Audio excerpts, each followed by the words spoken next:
sou Audrey Harrison, 32 anos, e esta noite, meu sucesso em Wall Street finalmente colide com meu passado. Minhas mãos tremiam ao me lembrar das palavras cruéis do meu pai, anos atrás: garota inútil, nunca esperta. Agora, estou sentada no meu carro de luxo em frente à casa da minha infância, segurando firme as chaves. O segredo de 15 milhões de dólares que guardei está prestes a destruir o retrato de família perfeito deles. A festa de 60 anos do meu pai parece o palco perfeito para a verdade, especialmente com meu irmão, o filho de ouro deles, assistindo. Antes de continuar minha história, diga-me de onde você está assistindo. Curta e inscreva-se para se juntar a mim nesta jornada de redenção. Crescer em Wellesley, um subúrbio de classe média alta de Boston, significava gramados impecavelmente cuidados, pais competitivos e expectativas maiores do que o imposto predial. Nossa casa colonial de tijolos era um testemunho do sucesso acadêmico, em grande parte graças ao meu pai, Thomas Harrison, professor titular de economia em uma universidade de prestígio. Seus rígidos padrões acadêmicos moldaram nossa vida doméstica tão profundamente quanto sua sala de aula. Minha mãe, Eleanor, já foi uma professora de arte apaixonada, com suas próprias pequenas exposições em galerias, mas, aos poucos, abandonou a carreira para apoiar os projetos do meu pai. Cada sacrifício parecia pequeno no início: recusar uma exposição para comparecer ao jantar da faculdade, adiar seu programa de arte de verão para se adaptar à agenda de pesquisas dele. Quando eu estava no ensino fundamental, seu estúdio no porão acumulava poeira, e suas conversas se concentravam cada vez mais na última publicação ou prêmio do meu pai. E havia meu irmão, Andrew, 2 anos mais velho e abençoado com o tipo de brilhantismo acadêmico natural que fazia as provas de múltipla escolha parecerem brincadeira de criança. Ele absorvia informações como uma esponja, regurgitava-as perfeitamente sob comando e recebia a adoração do nosso pai a cada boletim. A criança de ouro que usava bronze, de fato, porque, apesar do seu sucesso acadêmico, os olhos de Andrew sempre carregavam uma tristeza que eu só entenderia anos depois. Demonstrei sinais de inteligência desde cedo, mas não do tipo que meu pai valorizava. Enquanto Andrew decorava as capitais dos estados e as tabuadas de multiplicação, aprendi a ler a linguagem corporal, desenvolvi soluções criativas para os problemas da vizinhança e demonstrei uma incrível capacidade de mediar disputas entre amigos. Minha professora do jardim de infância notou minha excepcional inteligência emocional durante uma reunião de pais e professores. Meu pai respondeu perguntando se ela tinha alguma preocupação com minhas habilidades matemáticas básicas. Ainda me lembro daquele primeiro dia na 4ª série, agarrando minha prova de matemática com dedos nervosos ao entrar pela porta da frente. Um B+ me encarou, a nota mais alta em matemática que já recebi depois de lutar por 3 anos de ansiedade e reforço escolar. Orgulho borbulhava em meu peito enquanto imaginava a reação do meu pai. Talvez aquele fosse o dia em que ele me olharia do jeito que olhava para Andrew. Pai, olha o que eu tirei na prova de matemática, gritei, correndo para o escritório dele, onde ele estava revisando as provas. Ele olhou para cima, com os óculos bem baixos no nariz, e pegou a prova. B+. Bem, isso é melhor do que o seu trabalho normal, Audrey. Por um instante, a esperança vibrou em meu peito. Então Andrew entrou, deixando cair casualmente sua própria prova de matemática na mesa. O Sr. Peters disse que eu fui o único a acertar a questão bônus. Todo o comportamento do meu pai se transformou, seus olhos brilhando enquanto ele examinava o A+ do meu irmão. Trabalho excepcional, Andrew. Esse é o tipo de talento natural que te leva longe. Então veio a comparação que se tornaria a trilha sonora da minha infância: porque você não pode ser mais como seu irmão, Audrey. Minha mãe estava parada na porta, testemunhando a troca. Nossos olhares se encontraram, e eu vi um lampejo de dor nos dela. Mas, em vez de falar, ela simplesmente apertou minha mão debaixo da mesa de jantar naquela noite, enquanto meu pai passava 20 minutos dissecando as conquistas acadêmicas de Andrew. O padrão se estabeleceu ao longo do ensino fundamental. Andrew trazia para casa notas perfeitas e recebia livros, jantares especiais e elogios sem fim. Eu trazia para casa uma mistura de notas, destacando-me em leitura e estudos sociais, mas com dificuldades em matemática e ciências, e recebia sugestões úteis para estudar mais. A feira de ciências do 6º ano ficou marcada na minha memória com uma tristeza profunda. Eu havia criado um projeto que examinava como diferentes tipos de música afetavam o crescimento das plantas, monitorando meticulosamente os resultados e desenvolvendo uma hipótese sobre vibrações sonoras e desenvolvimento celular que ia além da compreensão típica do sexto ano. Andrew havia criado um vulcão perfeito como nos livros didáticos, o mesmo projeto que milhares de alunos já haviam feito antes. O dele entrou em erupção na hora certa. Ele ficou em primeiro lugar. Seu projeto foi muito subjetivo, Audrey, explicou meu pai enquanto voltávamos para casa, com minha faixa de participação zombando de mim do banco de trás, enquanto a faixa azul de Andrew ficava em destaque no painel. A ciência exige precisão e adesão a princípios estabelecidos. Sua metodologia foi criativa, mas falha. O que ele nunca percebeu foi que eu havia encontrado meu próprio interesse acadêmico. Aos 12 anos, descobri a seção financeira do jornal que ele deixava espalhada na mesa da cozinha todas as manhãs. Embora as palavras inicialmente parecessem uma língua estrangeira, algo nos padrões e previsões me fascinava.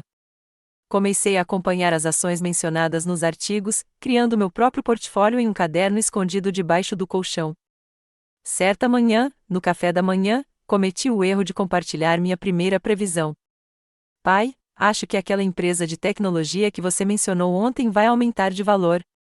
O novo produto deles resolve um problema que as pessoas nem sabem que têm.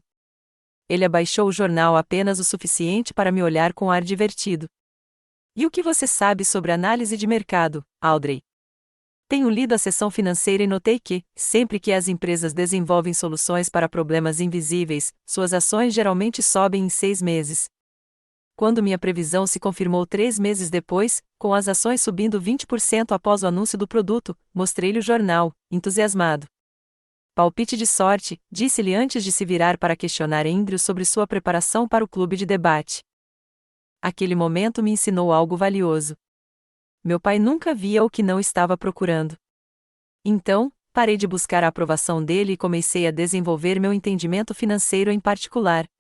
O ensino médio trouxe novos desafios e feridas mais profundas. Encontrei meu nicho acadêmico na aula de economia, onde conceitos que desconcertavam outros alunos me pareciam intuitivos. Eu conseguia observar as tendências de mercado e enxergar padrões, conexões que outros não percebiam entre eventos aparentemente não relacionados. Mas a química continuava me confundindo, a análise bibliográfica parecia subjetiva e frustrante, e as notas B e, ocasionalmente, C no meu boletim garantiam que eu continuasse sendo a decepção acadêmica em casa. Enquanto isso, Andrew prosperava. Tornou-se orador da turma, capitão do time de debate e presidente da sociedade de honra. Meu pai comparecia a todas as competições de debate, sentado na primeira fila e radiante de orgulho incontido enquanto Andrew desmantelava os argumentos opostos com precisão cirúrgica. A estante de troféus da nossa sala de estar foi se enchendo com as conquistas de Andrew, enquanto meu certificado da competição de economia permanecia enterrado na gaveta da minha escrivaninha. Meu professor de economia, o Sr. Hamilton, foi o primeiro a reconhecer minha visão única. Depois que previ com precisão uma mudança de mercado para nossa simulação de aula, que resultou em meu portfólio virtual superando o de todos os outros por uma margem significativa, ele me chamou de lado. Audrey, você tem um talento natural para análise de mercado que raramente vejo, mesmo em alunos de graduação. Você já pensou em cursar economia na faculdade? Suas palavras foram a primeira validação acadêmica que recebi e acenderam uma chama dentro de mim. Com seu incentivo, criei um pequeno clube de investimentos na escola. Nós 6 juntamos nossa mesada e o dinheiro do trabalho de meio período, criando um fundo modesto de $3.000 que administrei com base em minha pesquisa de mercado. Ao final do ano letivo, havíamos aumentado nosso capital em 30%, o suficiente para chamar a atenção do jornal da escola, mas não o suficiente para impressionar meu pai. O momento decisivo aconteceu no meu penúltimo ano. Andrew havia chegado à final estadual de debate, programada para o mesmo fim de semana da competição regional de economia, onde eu representaria nossa escola. Sem hesitar, meus pais escolheram comparecer ao evento de Andrew. Ele está competindo em nível estadual, Audrey, explicou minha mãe gentilmente. Isso é importante para as inscrições dele na faculdade. Ganhei o primeiro lugar na competição de economia. Quando liguei para casa com a notícia, minha mãe atendeu e me deu os parabéns, antes de retornar rapidamente ao seu relato detalhado do segundo lugar de Andrew no torneio de debate. Meu troféu se juntou ao meu certificado na gaveta da escrivaninha. A temporada de inscrições para a faculdade levou a tensão ao limite. Andrew recebeu cartas de aceitação de Harvard, Princeton e Yale, cada uma delas exibida com orgulho na geladeira. Candidatei-me a 7 instituições, incluindo a alma mater do meu pai, na esperança de que minhas boas notas em economia e minhas vitórias em competições finalmente pudessem garantir sua aprovação. A carta de rejeição da universidade dele chegou numa terça-feira. Apesar das minhas notas acima da média e do meu desempenho excepcional em economia, não fui aprovado. Escondi a carta no meu quarto, mas, de alguma forma, meu pai descobriu, talvez por meio de um colega da comissão de admissões. Naquela noite, no jantar, ele pigarreou enquanto minha mãe servia carne assada, com Andrew visivelmente ausente em um grupo de estudos. Ouvi dizer que você foi rejeitado pela minha universidade hoje. Meu garfo congelou a meio caminho da boca. Sim, mas ainda tenho outras opções. A Universidade Estadual tem um bom curso de administração e me ofereceram uma bolsa parcial. Ele zombou, cortando a carne com movimentos precisos. A Universidade Estadual aceita qualquer pessoa com pulso. O curso de administração deles é, na melhor das hipóteses, medíocre. A área de finanças deles é realmente muito bem avaliada, retruquei, sentindo o rosto corar. Vamos ser realistas, Audrey. Você nunca será a brilhante desta família. Andrew tem potencial acadêmico para se destacar. Você deveria considerar um curso prático que valorize seus pontos fortes, talvez algo em serviço social ou educação básica. As palavras me atingiram como golpes físicos. Pedi licença para sair da mesa e corri para o meu quarto, com lágrimas queimando pelo meu rosto. Mais tarde, minha mãe bateu de leve e entrou sem esperar resposta. Seu pai tem boas intenções, disse ela, sentando-se desajeitadamente na beira da minha cama. Ele só quer que você tenha expectativas realistas. Ele quer que eu saiba que sou uma decepção, corrigi, com a voz monótona. Ela não teve resposta para essa verdade, apenas me deu um tapinha na mão antes de sair. Na manhã seguinte, informei meus pais que cursaria o curso de administração da Universidade Estadual no outono. A resposta do meu pai foi imediata e fria: não vou desperdiçar dinheiro em uma faculdade que aceita qualquer pessoa. Se essa for a sua escolha, você pode financiar você mesmo. Naquele verão, trabalhei como caixa em um banco local. A gerente da agência, Sra. Jenkins, notou minha habilidade com números e meu interesse pelas revistas financeiras que eu lia nos intervalos. Ela começou a me ensinar sobre finanças pessoais durante os períodos de baixa, mostrando-me como o sistema bancário funcionava por dentro. Você tem uma mente brilhante para este trabalho, ela me disse certa tarde. A maioria das pessoas enxerga números.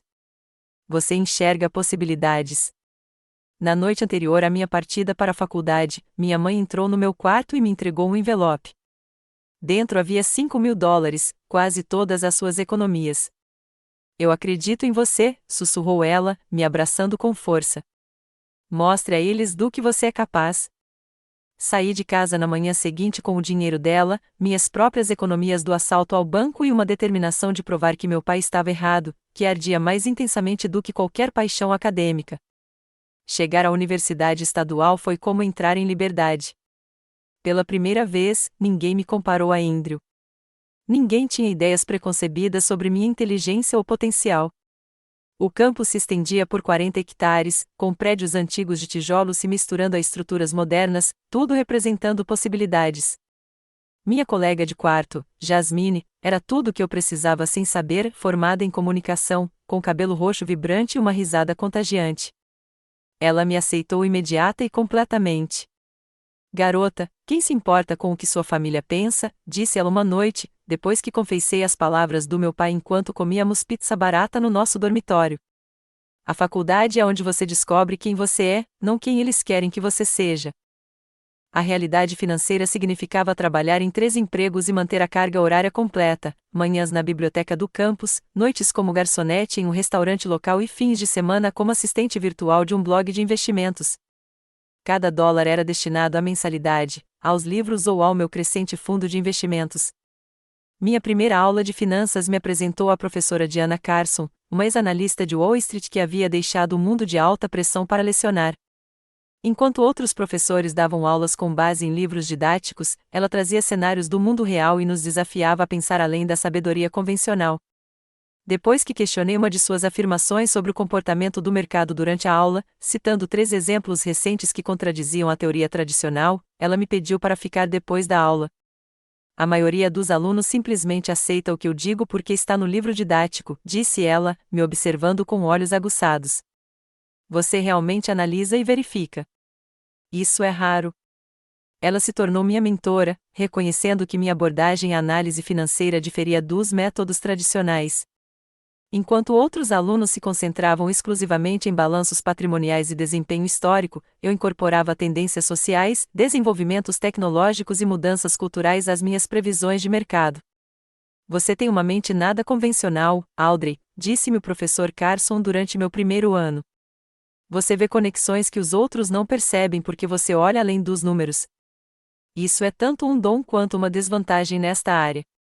Meu primeiro investimento real veio dos $2.000 que economizei com meus empregos na universidade.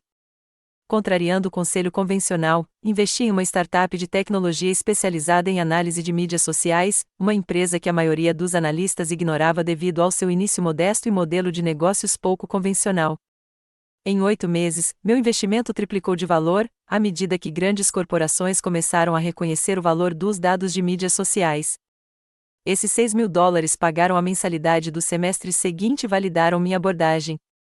Ao longo da faculdade, construí um portfólio pequeno, mas crescente, reinvestindo lucros e adicionando o que conseguia economizar dos meus empregos.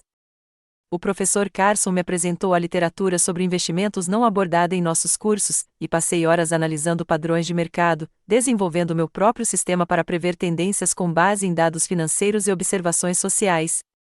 No meu último ano, a professora Carson me recomendou para um estágio em uma empresa regional de investimentos. Lá, conheci Leslie Montgomery, uma analista sênior que havia lutado para ascender no mundo financeiro dominado por homens nas décadas de 1980 e 1990. Finanças ainda é um clube de meninos, ela me alertou durante minha primeira semana. Você terá que ser 2 vezes melhor para receber metade do reconhecimento. Você está preparada para isso, Lynn? Pensei nas demissões do meu pai, no sucesso sem esforço do meu irmão e nos anos em que me provei. Eu me preparei a vida toda. Leslie me acolheu, ensinando-me o lado prático da gestão de clientes e investimentos institucionais, o que complementou meu conhecimento teórico. Mais importante ainda, ela me mostrou como navegar em espaços profissionais onde os homens automaticamente presumiam minha incompetência. Me formei com honras máximas em finanças, e meu portfólio pessoal agora vale $50.000, um fundo de reserva secreto que ninguém na minha família suspeitava. Eles compareceram à cerimônia de formatura, e meu pai parecia nitidamente desconfortável no ambiente da escola estadual. Parabéns, disse ele, formalmente, no restaurante depois. Embora eu ache que as honras da escola estadual não sejam exatamente a mesma coisa que as conquistas da Ivy League. Andrew, agora no 2º ano da faculdade de Direito em Harvard, pelo menos teve a delicadeza de parecer constrangido com o comentário do nosso pai. Quando anunciei que havia aceitado um cargo em uma empresa de prestígio em Nova York, meu pai simplesmente assentiu. Trabalhar em papel para iniciantes será um bom começo. Talvez com o tempo você possa progredir para algo substancial. Parti para Nova York na semana seguinte, com meu portfólio de $50.000 e a recomendação de Leslie como meus únicos ativos reais. A última coisa que meu pai disse quando saí da garagem foi um conselho para manter as expectativas realistas. Sorri e acenei, já sabendo que minha realidade superaria qualquer coisa que ele pudesse imaginar. Meu primeiro apartamento em Nova York foi um minúsculo estúdio no Brooklyn com um chuveiro tão pequeno que eu tinha que lavar o cabelo com os cotovelos encostados nas paredes.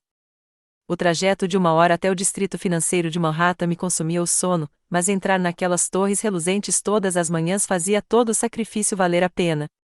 Eu havia chegado ao epicentro das finanças globais, e ninguém ali sabia que eu seria a decepção. A empresa de investimentos me colocou em um cargo de analista iniciante, parte de uma equipe de 20 novos contratados que avaliavam potenciais oportunidades para consultores seniores. A maioria dos meus colegas vinha de universidades da Ivy League, com a confiança reforçada por conexões familiares e diplomas de prestígio. Inicialmente, me dispensaram, a recém-formada em escola pública com sapatos fora de moda e almoços caseiros. 3 meses depois de começar a trabalhar, fomos solicitados a preparar recomendações de investimento para uma próxima reunião de apresentação. Identifiquei um padrão no uso das mídias sociais que sugeria que uma determinada plataforma estava pronta para um crescimento explosivo, apesar do seu desempenho modesto atual. Minha análise combinou métricas tradicionais com dados sobre mudanças na demografia e nos padrões de engajamento dos usuários. Quando apresentei minhas descobertas na reunião de equipe, os executivos seniores trocaram olhares céticos. Essa é uma teoria interessante, senhorita Harrison, disse o Sr. Phillips, chefe do departamento. Mas preferimos investimentos com histórico de desempenho comprovado. Seu palpite nas redes sociais é especulativo demais para os perfis dos nossos clientes. Eles selecionaram as opções tradicionais e seguras para a apresentação ao cliente. Naquela noite, usei $10.000 do meu portfólio pessoal para investir na empresa que eles haviam rejeitado. 6 meses depois, a plataforma de mídia social anunciou acordos de parceria com 3 grandes corporações, e o preço de suas ações subiu 300%. Enquanto isso, os investimentos recomendados pela empresa renderam um retorno médio de 8%. Não me vangloriei nem mencionei meu investimento pessoal. Em vez disso, continuei desenvolvendo meu método de análise híbrida, combinando métricas financeiras tradicionais com análise de tendências sociais e padrões de inovação tecnológica. Eu mantive 2 conjuntos de recomendações de investimento, um para a abordagem conservadora da empresa e outro para o meu crescente portfólio pessoal. Meu grande avanço veio quando Garrett Thompson, um sócio sênior que gerenciava contas de alto patrimônio líquido, me ouviu discutindo tendências de mercado com um colega na sala de descanso. Algo na minha análise chamou sua atenção, e ele me convidou a compartilhar minhas ideias sobre diversas posições em seus portfólios de clientes. Quando 3 das minhas previsões se mostraram notavelmente precisas, ele começou a me consultar regularmente, ainda que informalmente. Depois que meu portfólio pessoal superou as seleções oficiais da empresa pelo 4º trimestre consecutivo, ele me chamou ao seu escritório.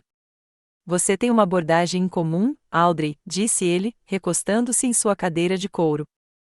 Não convencional, mas não posso contestar resultados. Estou designando você para minha equipe, com efeito imediato. Essa promoção aos 26 anos me tornou o analista sênior mais jovem da empresa, com uma pequena carteira de clientes e um aumento substancial. Mudei-me para um apartamento melhor, investi meus bônus e comecei a construir uma reputação de previsões de mercado precisas, ainda que pouco ortodoxas.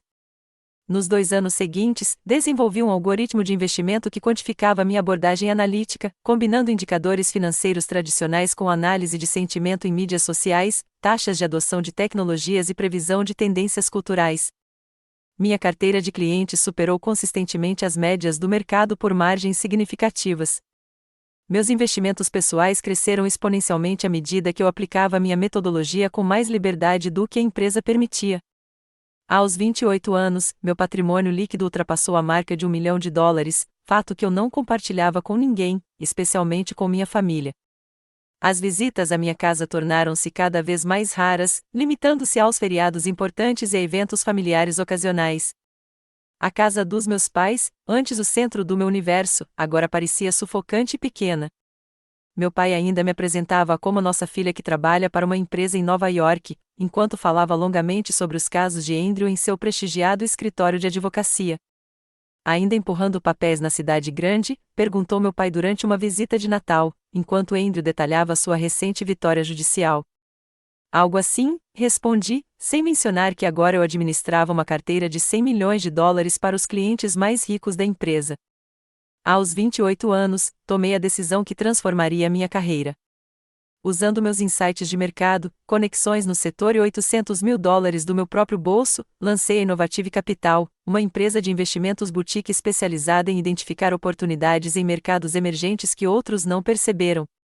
O primeiro ano foi brutal.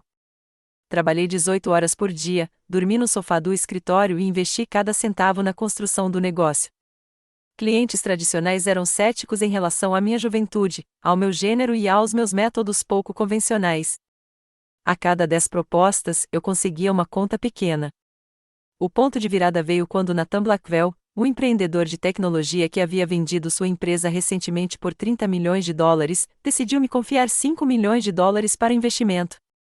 Ele havia lido sobre minhas previsões de mercado em um boletim informativo do setor e reconheceu as mesmas habilidades de reconhecimento de padrões que o tornaram bem-sucedido.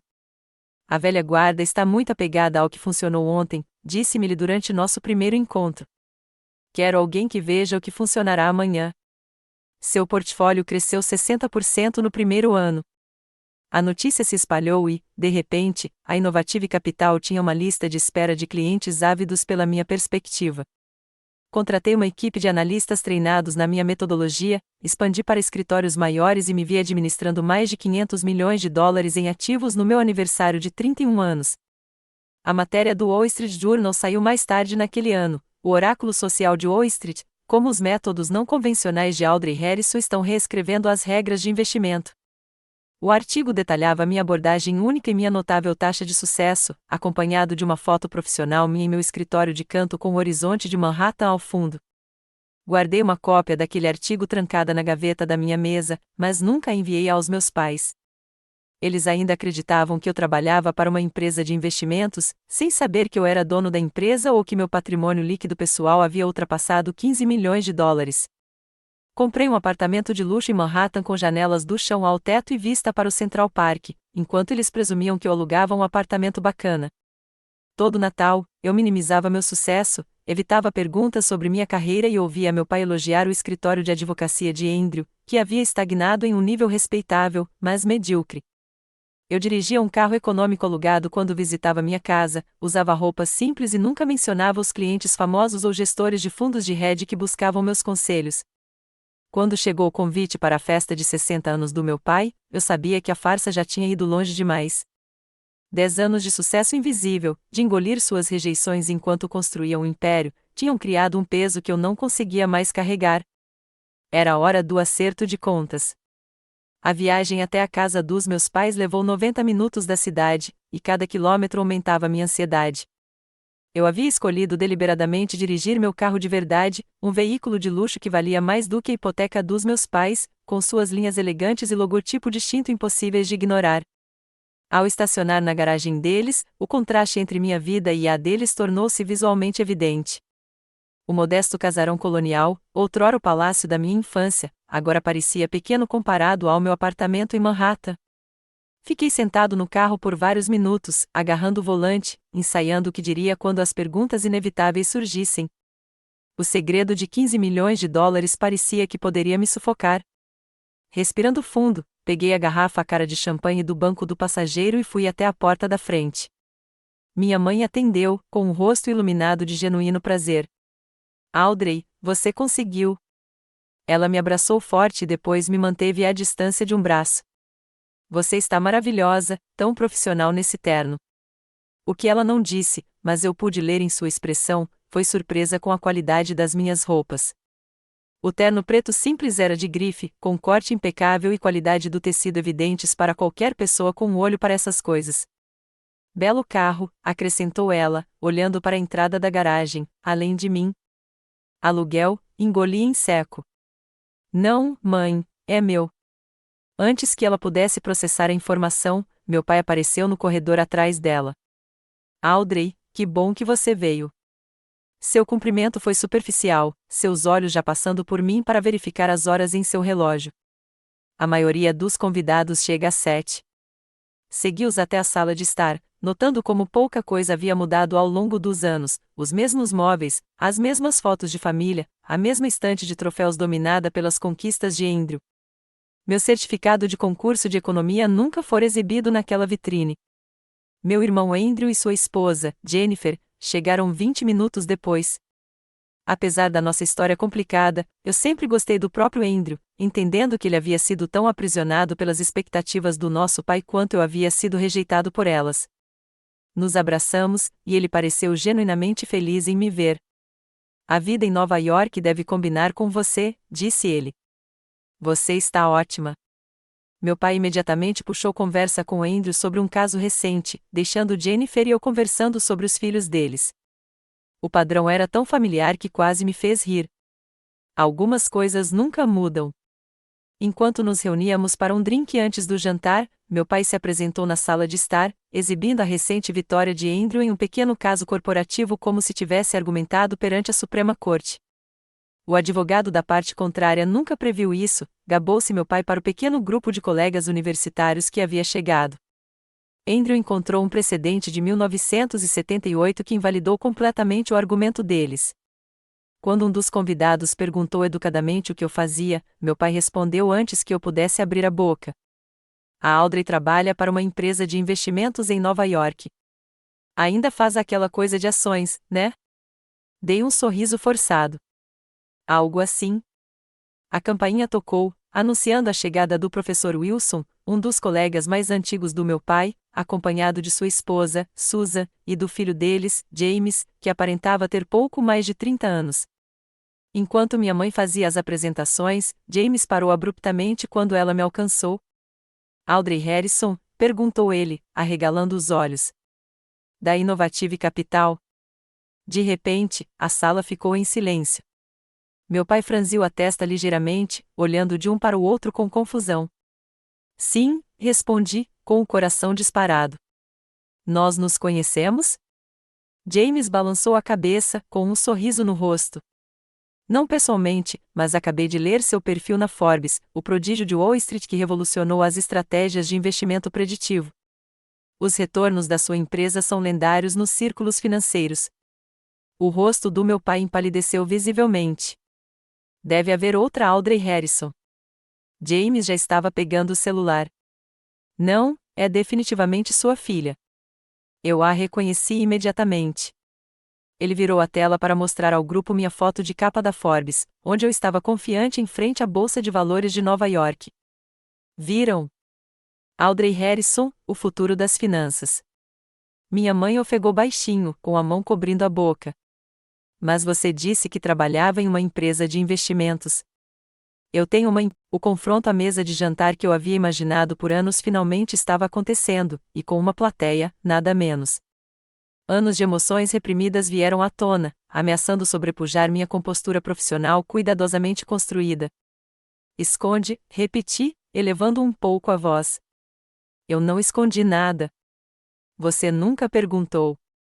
Estava ocupado demais elogiando o Andrew para notar qualquer coisa na minha carreira além de aquela coisa das ações em Nova York.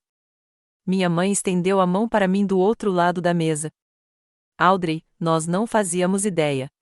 Esse era o problema, continuei, incapaz de parar agora que a barragem havia se rompido. Você nunca pensou em ignorar o que você achava que eu era capaz de fazer quando eu tinha 12 anos.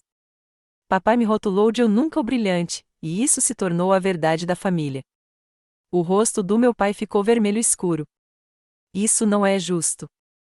Eu sempre apoiei sua educação. Você se recusou a ajudar a pagar a faculdade porque a universidade estadual aceita qualquer um que tenha pulso, lembrei-o, você chamou minha carreira de uma implantação de trabalhos acadêmicos para iniciantes na última vez que visitei. O professor Wilson e sua família pareciam profundamente desconfortáveis, enquanto Andrew permanecia sentado, de cabeça baixa, olhando para o prato. Minha mãe tinha lágrimas escorrendo silenciosamente pelo rosto. Levantei-me abruptamente, pegando minha bolsa e as chaves. Preciso ir. Isso foi um erro. Enquanto me dirigia para a porta, ouvi meu pai me chamando, mas o rugido em meus ouvidos abafou suas palavras. Eu havia imaginado aquele momento por anos, mas a realidade me deixou com uma sensação de vazio, em vez de justificado. O segredo de 15 milhões de dólares havia sido revelado, mas revelá-lo não me trouxe a satisfação que eu esperava. Cheguei ao meu carro na garagem, mas minhas mãos tremiam tanto que não consegui inserir a chave na ignição. Lágrimas turvaram minha visão enquanto eu agarrava o volante, tentando recuperar o controle da minha respiração. O caro interior de couro do meu carro de luxo de repente me pareceu confinante em vez de reconfortante. Uma batida na janela do passageiro me assustou. Andrew estava parado ali, com uma expressão preocupada. Depois de um momento de hesitação, destranquei a porta. Ele deslizou para o banco ao meu lado, assobiando baixinho. Belo carro. Muito melhor do que o meu prático sedã familiar. Apesar de tudo, me peguei rindo em meio às lágrimas. Ele tem um consumo de combustível terrível. Ficamos em silêncio por um momento antes que ele falasse novamente. Eu não sabia, Audrey, sobre a empresa, o sucesso, nada disso. Mas, mais importante, eu não sabia o quanto o papai te machucou todos esses anos. Não importa, eu disse automaticamente, a resposta desdenhosa que eu havia me treinado para dar sempre que alguém notava a dinâmica familiar. É claro que importa, respondeu Andrew gentilmente. você acabou de destruir 15 anos de sucesso cuidadosamente escondido no jantar de aniversário do papai. Isso sugere que importa bastante. Ele tinha razão, claro. Olhei pelo para-brisa para a casa onde tínhamos crescido, as janelas brilhando quentes na escuridão da noite.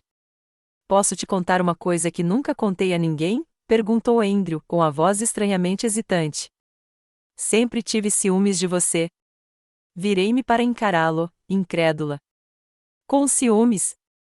Da decepção da família? Ele assentiu, com um sorriso triste no rosto. Você escapou. Você construiu sua própria vida, seguiu seu próprio caminho. Eu tenho vivido a vida que meu pai planejou para mim desde os 10 anos, graduação em Harvard, direito em Harvard, escritório corporativo, carreira de sócio. Eu odeio direito empresarial, Audrey. Eu odeio isso todos os dias nos últimos 7 anos. Então por que ficar? Perguntei, genuinamente confusa. Porque decepcionar o papai me apavora.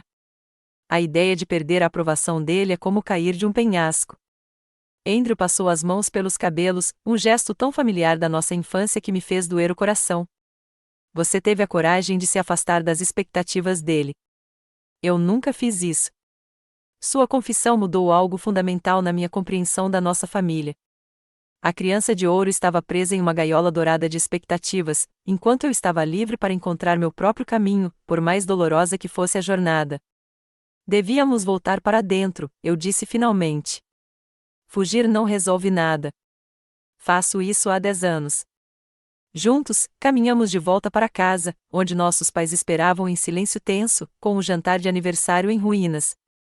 O professor Wilson e sua família se desculparam com tato, prometendo voltar em outra ocasião. Meu pai estava na sala de estar, parecendo mais velho e menor do que eu me lembrava. Minha mãe estava sentada no sofá, com a maquiagem borrada de tanto chorar. Acho, eu disse cuidadosamente, que precisamos ter uma conversa que já deveria ter acontecido há 15 anos. Meu pai se impertigou, já em postura defensiva. Não entendo por que você escondeu seu sucesso de nós. Estava tentando nos fazer passar por idiotas? Não, pai. Eu estava tentando me proteger exatamente da mesma reação que você teve no jantar: rejeição, descrença, a suposição de que tudo o que eu havia conquistado devia ser exagerado ou sem importância. Eu nunca disse que suas conquistas não eram importantes, ele protestou. Você nunca os reconheceu, corrigi. Quando ganhei a competição de economia no ensino médio, você perdeu para o torneio de debate do Andrew. Quando me formei com honras, você os chamou de honras da escola estadual, como se significassem menos. Quando consegui meu primeiro emprego em Nova York, você chamou de o trabalho de nível básico. Andrew deu um passo à frente. Ela tem razão, pai. Você sempre nos mediu com base na sua própria definição limitada de sucesso. Para mim, isso significou pressão para me destacar exatamente como você. Para Audrey, significou lembretes constantes de que ela nunca seria brilhante. Meu pai pareceu genuinamente surpreso. Eu nunca disse isso. Você disse minha mãe baixinho, surpreendendo a todos nós. No jantar, depois que ela foi rejeitada pela sua universidade. Você disse exatamente essas palavras, e eu fiquei sentada lá e deixei você dizê-las para nossa filha. O silêncio que se seguiu à sua declaração foi profundo. Minha mãe raramente contradizia meu pai, e nunca sobre o tratamento que ele nos dava. Eu falei com vocês dois, continuou ela, olhando para Andrew e para mim. Deixei seu pai definir o sucesso de forma tão limitada que nenhum de vocês jamais teve a chance de simplesmente ser você mesmo. Desisti da minha carreira, da minha arte, para apoiar a dele, e depois o vi fazer a mesma coisa com vocês dois. Meu pai afundou lentamente na poltrona, visivelmente afetado pelo peso das palavras da esposa. Eu insisti porque queria que vocês dois tivessem sucesso, disse-lhe finalmente. Tudo o que fiz foi para garantir que vocês tivessem as melhores oportunidades. Não, respondi, encontrando força naquela verdade simples. Você insistiu porque queria que tivéssemos sucesso de maneiras que validassem suas próprias escolhas. Meu sucesso não veio por causa da sua insistência, mas apesar dela. Eu tive sucesso porque finalmente parei de tentar ser o que você queria e comecei a ser quem eu realmente sou. Peguei meu celular e abri o site da minha empresa, mostrando a ele a cobertura da imprensa, os históricos de desempenho, o reconhecimento do setor. Foi isso que eu construí enquanto você menosprezava minha carreira como aquela coisa de ações em Nova York. Tenho clientes que administram fundos de hedge bilionários. Aconselho empreendedores de tecnologia e empresas da Fortune 500. E em 10 anos, você nunca me fez uma única pergunta substancial sobre o meu trabalho. Pela primeira vez na minha vida, vi algo se quebrar na expressão do meu pai, sua certeza perpétua se rompendo, revelando dúvida e talvez arrependimento. Eu não sabia, disse ele, com a voz estranhamente baixa. Você não perguntou, corrigi. Andrew colocou a mão no meu ombro em apoio silencioso. Pai, eu também tenho uma coisa para te contar, disse Andrew. Odeio ser advogado corporativo. Sempre quis dar aulas. Me ofereceram uma vaga na faculdade de Direito e vou aceitá-la. Meu pai ergueu os olhos, assustado. Mas a sua parceria está me deixando infeliz, concluiu Andrew com firmeza. Assim como suas expectativas limitadas deixaram Audrey infeliz por anos. Minha mãe se levantou e veio ficar entre nós, segurando nossas mãos. Acho que está na hora de todos começarmos a ser honestos uns com os outros. Thomas, você e eu precisamos de terapia, tanto como casal quanto como pais. Precisamos aprender a apoiar os sonhos reais dos nossos filhos, não os sonhos que projetamos neles. Meu pai olhou para nós três, unidos pela primeira vez, talvez, para enfrentar suas rígidas expectativas. Eu esperava raiva, rejeição ou atitude defensiva.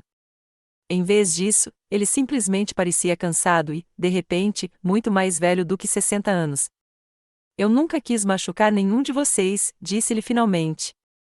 Achei que estava fazendo o que era melhor. Você achou que sabia mais do que todo mundo, concluiu minha mãe gentilmente. Mas você estava errado, Thomas. Veja o que Audrey conseguiu sem a sua orientação. Veja como Andrew tem sido infeliz seguindo isso. Podemos começar de novo? Perguntou meu pai, a pergunta dirigida principalmente a mim. Podemos tentar construir algo diferente? Não era o pedido de desculpas generalizado que eu às vezes imaginava, mas a vulnerabilidade na pergunta era algo que eu nunca tinha ouvido dele antes. Não recomeçar, eu disse cuidadosamente. Mas talvez começar daqui, com a verdade. Toda ela. Isso inclui limites claros sobre como você fala comigo e reconhecer quem eu realmente sou, não quem você decidiu que eu era. Meu pai assentiu lentamente. Eu adoraria. Fomos para a sala de jantar, com o jantar de aniversário esquecido já frio em nossos pratos. Enquanto reaquecemos a comida e servimos bebidas frescas, a conversa mudou gradualmente. Pela primeira vez, meu pai fez perguntas detalhadas sobre minha metodologia de investimento, ouvindo com genuíno interesse minhas explicações sobre como eu combinava análise tradicional com previsão de tendências sociais. É pouco convencional, admitiu, mas claramente eficaz. Você sempre via conexões que os outros não percebiam. Aquele pequeno agradecimento, 10 anos atrasado, mas finalmente dado, pareceu uma porta se abrindo entre nós. Feliz aniversário, pai, eu disse, erguendo meu copo em um brinde. Há novos começos, ele me encarou do outro lado da mesa. E pela primeira vez na minha vida adulta, vi o que poderia ser orgulho em seu olhar. Há novos começos, ele ecoou. E a filha que não conseguia enxergar com clareza por muito tempo. Não foi uma resolução perfeita, mas foi um começo. O muro de silêncio e rejeição finalmente se rompeu, abrindo caminho para a possibilidade de algo melhor. 6 meses após a revelação do jantar de aniversário do meu pai, fomos ao consultório de um terapeuta em Boston, para nossa 4ª sessão em família. O processo de cura não tinha sido rápido nem fácil, mas a mudança estava acontecendo em pequenos e significativos estágios. Meu pai havia começado o difícil trabalho de reconhecer seus padrões prejudiciais, particularmente sua tendência a valorizar apenas um tipo específico de conquista e a negar aprovação como forma de controle. Na nossa 2ª sessão, ele desabou ao contar como o próprio pai o tratara da mesma forma. Eu me tornei exatamente aquilo que eu odiava, admitiu, com a voz rouca de emoção. Eu avaliei vocês dois com base em padrões impossíveis, porque era tudo o que eu conhecia. Minha mãe havia reencontrado sua voz, tanto literal quanto figurativamente. Ela reabriu seu estúdio de arte no porão e começou a dar aulas no centro comunitário. Pequenas mudanças no início, mas sua crescente disposição para expressar suas próprias necessidades e opiniões transformou a dinâmica entre elas. Eu permiti o favoritismo por anos, reconheceu ela durante uma sessão particularmente difícil. Ao ficar em silêncio, tornei-me cúmplice do mal que lhe causou. Andrew havia feito a mudança externa mais ousada, deixando seu cargo em direito corporativo para aceitar um cargo de professor na universidade. O corte drástico no salário havia sido compensado por um aumento igualmente drástico em sua felicidade e bem-estar. A tensão perpétua que ele carregava nos ombros desde a infância finalmente havia diminuído. Pela primeira vez na minha vida, não estou me apresentando para a aprovação de ninguém, ele me disse enquanto tomávamos café uma tarde. Estou apenas fazendo o que amo. Minha jornada pessoal foi mais interna do que externa. Mantive limites claros com meus pais, limitando visitas e ligações ao que me parecia confortável, mas permanecendo aberta ao novo relacionamento que se formava aos poucos. Criei um fundo de bolsas de estudo para pensadores de negócios não convencionais na Universidade Estadual, voltado especificamente para alunos que demonstrassem visão de mercado, mas que talvez não se destacassem em métricas acadêmicas tradicionais. Por meio da minha empresa, criei um programa de mentoria para jovens mulheres na área financeira, lembrando-me de como a orientação de Leslie foi crucial no início da minha carreira. 2 vezes por mês, eu me reunia com analistas promissoras e compartilhava conhecimento técnico e estratégias para navegar no mundo financeiro ainda dominado por homens. Meu relacionamento com meus pais gradualmente se transformou em algo autêntico, em vez de performático. Nunca teríamos a proximidade fácil que algumas famílias desfrutavam, mas o fingimento e a rejeição foram substituídos por uma honestidade cuidadosa. Meu pai não me apresentava mais como nossa filha que trabalha em Nova York, mas, em vez disso, falava com orgulho genuíno, embora ainda em aprendizado, sobre minhas inovações financeiras. 3 meses após o início da nossa terapia, meu pai compareceu a uma cerimônia de premiação do setor, onde recebi o reconhecimento pelo desempenho da minha empresa. Observando-o do pódio, viu aplaudir com genuíno entusiasmo, sem a ameaça de um tipo de sucesso diferente do seu. No mês seguinte, compareci à primeira exposição de arte da minha mãe em 20 anos, comprando sua maior tela para a sala de reuniões do meu escritório. A obra abstrata, intitulada Renascimento, simbolizava tanto o seu próprio renascimento quanto o processo de cura da nossa família. Ao refletir sobre nossa jornada em um momento tranquilo no meu apartamento em Manhattan, percebi o quanto havia aprendido sobre diferentes formas de inteligência e sucesso. A definição acadêmica limitada do meu pai quase destruiu nossa família. Mas, ao ir contra ela, descobri meus talentos únicos. A validação que busquei nele por tantos anos, em última análise, precisava vir de dentro. O reconhecimento externo, mesmo no valor de 15 milhões de dólares, não conseguiu preencher a lacuna deixada pela rejeição dos pais. Somente a confiança interna e a autoaceitação poderiam fazer isso, uma lição que agora compartilhei com as jovens que orientei. Nossa cura familiar continuou sendo um trabalho em andamento, não uma jornada concluída com uma conclusão clara. Ainda havia momentos difíceis, velhos padrões que emergiam em momentos de estresse, feridas que reabriam inesperadamente. Mas agora tínhamos ferramentas para enfrentar esses desafios diretamente, em vez de recuar para papéis estabelecidos de criança de ouro e decepção. Criei novas tradições que honravam os dons únicos de cada um. Para o Natal, encomendei um retrato de família onde cada um de nós era retratado com símbolos de nossas paixões e conquistas. Minha mãe com sua arte, meu pai com seus livros, Andrew com seus alunos e eu com sutis referências às minhas inovações financeiras. O retrato ficou pendurado na sala de estar dos meus pais, um lembrete visual do nosso compromisso de nos vermos plenamente. A revelação final veio durante um jantar na casa dos meus pais, quase um ano após o confronto. Meu pai havia convidado um novo colega da universidade. Enquanto nos reuníamos na sala para tomar uns drinks, ele me apresentou com palavras que eu jamais imaginei ouvir dele. Esta é minha filha, Audrey, disse ele, com uma nota de genuíno orgulho na voz. Ela fundou uma empresa de investimentos que está revolucionando a forma como entendemos o comportamento do mercado. Sua abordagem combina princípios econômicos com insights sociais de maneiras que eu nunca havia considerado durante minha carreira docente. Aprendemos com ela agora. Mais tarde naquela noite, enquanto me preparava para ir embora, meu pai me acompanhou até o carro. Quero que você saiba, disse ele, hesitante, que estou orgulhoso de você. Não pelo dinheiro ou pelo reconhecimento, mas porque você teve a coragem de seguir seu próprio caminho, mesmo quando tentei desencorajá-la. Obrigada, eu disse simplesmente, as palavras que eu desejava ouvir há décadas finalmente ditas em voz alta. Enquanto dirigia de volta para a cidade naquela noite, refleti sobre como a autenticidade havia finalmente libertado todos em nossa família. Meu sucesso havia forçado um acerto de contas que permitiu a Andrew escapar da gaiola dourada das expectativas. Minha mãe havia resgatado sua voz artística. Até meu pai havia encontrado uma maneira mais genuína de se relacionar com os filhos. Eu havia escrito minha própria definição de sucesso, que incorporava conquistas financeiras, mas ia além, incluindo relacionamentos autênticos, crescimento pessoal e a ajuda de mentores para ajudar outras pessoas. O segredo dos 15 milhões de dólares nunca teve a ver com dinheiro, mas sim com a coragem de me tornar plenamente eu mesmo, apesar de todos os desânimos. A verdade que emergiu da dolorosa jornada da nossa família foi simples e profunda: ninguém mais pode definir o seu valor ou potencial. Os rótulos que os outros colocam em você só têm poder se você os aceitar. E, às vezes, o maior sucesso vem de provar que aqueles que nunca acreditaram que você poderia ter sucesso estavam errados. Você já se sentiu subestimado por alguém cuja opinião era importante para você? Como reagiu a esse desafio? Compartilhe sua história nos comentários abaixo.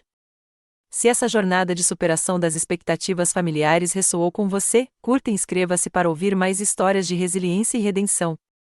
Lembre-se de que seus talentos únicos são valiosos, mesmo quando os outros não os reconhecem. Agradeço por se juntar a mim nesta jornada profundamente pessoal e desejo-lhe coragem para definir o sucesso em seus próprios termos.